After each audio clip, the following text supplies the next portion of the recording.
Ya, benarkah apa yang dikatakan oleh Israel bahwa penyebab kelaparan massal di Gaza Palestina ini karena Hamas, dan bagaimana cara terbaik untuk mengatasi kelaparan massal di Gaza Palestina? Kita akan bahas pemirsa bersama dengan narasumber. Di sebelah kanan saya sudah hadir Smith Al-Hadar, pengamat Timur Tengah. Pak Smith, selamat malam. Selamat malam. Sehat, Pak?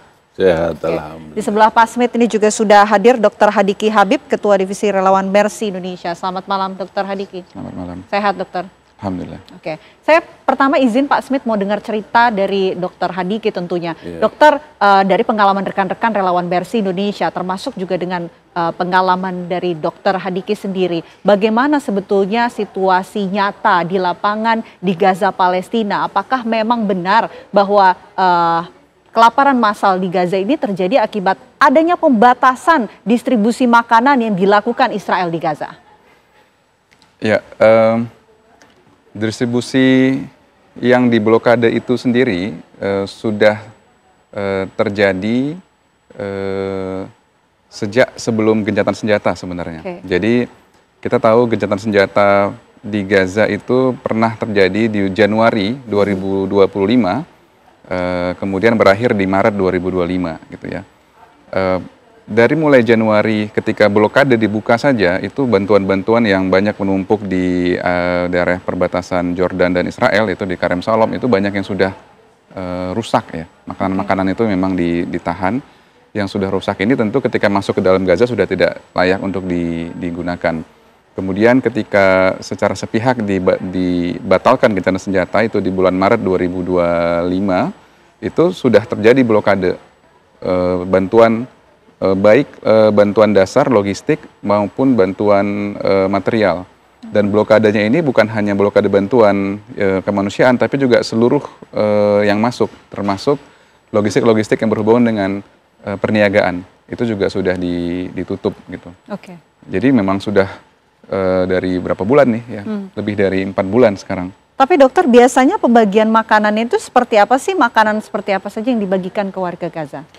Jadi pembagian makanan yang dilakukan ketika gencatan senjata terjadi dan pasca blokade awal itu sebenarnya pembagian makanan dilakukan secara clustering gitu ya. Jadi daerah tertentu ada sebuah perkampungan, itu makanan-makanan dimasukkan ke dalam perkampungan tersebut atau ke dalam lokasi-lokasi pengungsian gitu. Cuman karena sekarang ini sudah semakin diblokade sehingga semua perkampungan tadi itu berkumpul ke satu area kemanusiaan dan masyarakat berkumpul padat di situ.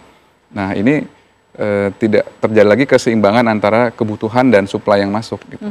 Jadi pemberian bantuan makanan yang sifatnya massal tapi jumlahnya sedikit itu bukan memberikan bantuan, itu malah mempercepat kematian. Gitu.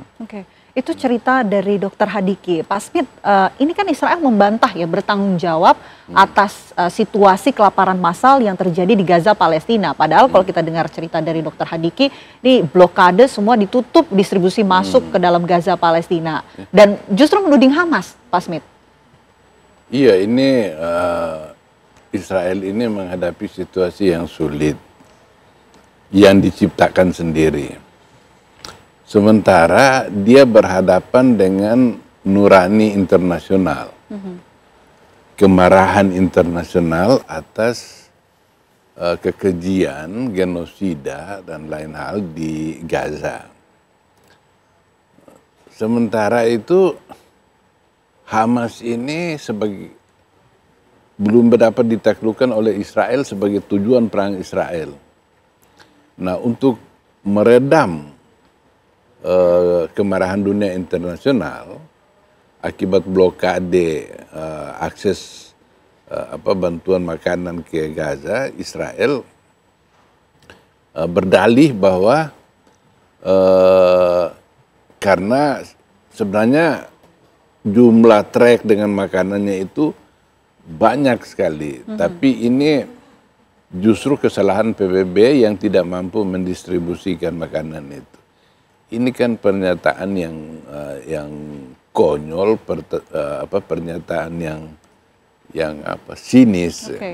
Karena kita tahu bahwa sebelumnya pembagian makanan yang dilakukan oleh PBB, UNRWA itu berjalan mulus. Berjalan mulus. Lalu kenapa ini lagi jalan bagus, Israel kemudian mulai November tahun lalu dia melarang UNRWA, jadi badan PBB urusan pengungsi Palestina. Nah itu lagi berjalan baik semuanya. Banyak juga organisasi-organisasi kemanusiaan yang masuk ikut membantu. Lalu ini diusir, dilarang masuk ke Israel maupun ke Gaza, dan sebagai gantinya itu mereka undang pihak swasta dari Amerika Serikat. Yang namanya organisasi itu adalah Gaza Humanitarian Foundation, Yayasan Kemanusiaan Gaza. Ini kan menipu gitu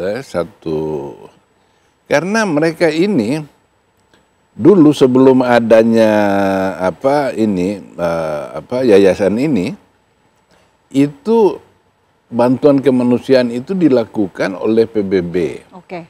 Lihat, ada 400 titik pada waktu itu tempat orang-orang Palestina datang mengambil makanan. Dengan 600 truk per hari yang masuk ke Gaza. Tapi begitu Israel blokade dan menciptakan ini yayasan kemanusiaan Gaza ini, hanya ada 4 titik. Dan truk yang masuk itu hanya sekitar 7 truk per hari. Jadi ini terlalu sedikit untuk ini pembagian makanan. Karena memang tujuan Israel itu memang menjadikan kelaparan sebagai senjata. Jadi dia kasih pilihan 3 kepada Palestina. Mati kelaparan, dibunuh, atau yang ketiga lari tinggalkan Gaza. Nah ini lari tinggalkan Gaza ini yang sangat diharapkan. Gitu.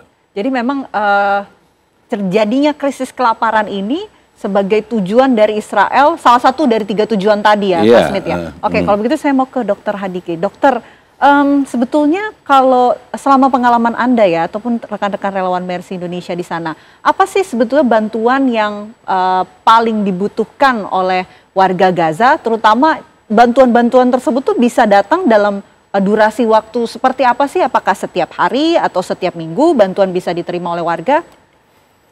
Ya, satu hal yang kita garis bawahi adalah warga Gaza ini punya resiliensi yang tinggi. Jadi sebenarnya bukan bantuan yang diharapkan, tapi sebenarnya kesempatan untuk dapat akses seperti manusia-manusia lainnya. Gitu.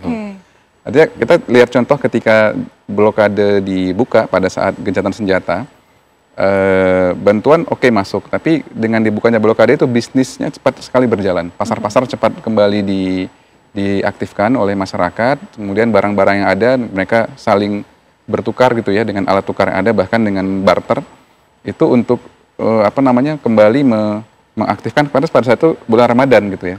Jadi ketika gencatan senjata masuk bulan Ramadan, itu masyarakat secara proaktif itu melakukan kegiatan-kegiatan untuk bisa mengembangkan kembali peradaban mereka, gitu. Jadi sebenarnya kata kuncinya bukan bantuan yang masuk, tapi ya tadi tekanan politik yang implikasinya adalah blokade ini yang harus diangkat.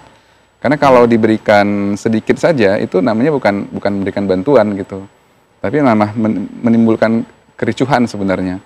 Dan sebagai tambahan lagi, ketika proses koordinasi bantuan yang selama ini mayoritas dikelola oleh UNRWA dan beberapa lembaga internasional lainnya, itu semuanya pakai koordinasi. Jadi tidak berjalan sendiri-sendiri. Ada pertemuan mingguannya, pertemuan rutinnya, dan titik-titik. Dan itu selalu bekerja sama dengan lembaga legitimate di Gaza. Siapa lembaga legitimate di Gaza? Pemerintah Palestina di Gaza. Itu tetap dilibatkan gitu. Sehingga prosesnya ini masih bisa berjalan dengan aman tanpa ada korban jiwa.